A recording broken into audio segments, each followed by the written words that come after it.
How to lock iPhone touchscreen for baby or toddler. To get started, first of all go ahead and open up the Settings application on your phone. Once you're here, go to Accessibility as shown. Scroll down to the General section at the end and tap on Guided Access. Over here, turn on the Guided Access feature at the top.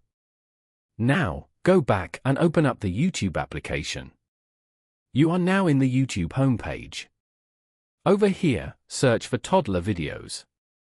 From here, scroll down and open any video that you like. And then, triple-click the side button to start guided access.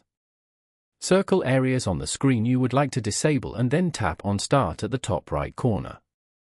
Set a new passcode to continue. Confirm your new passcode again. Guided access has now started.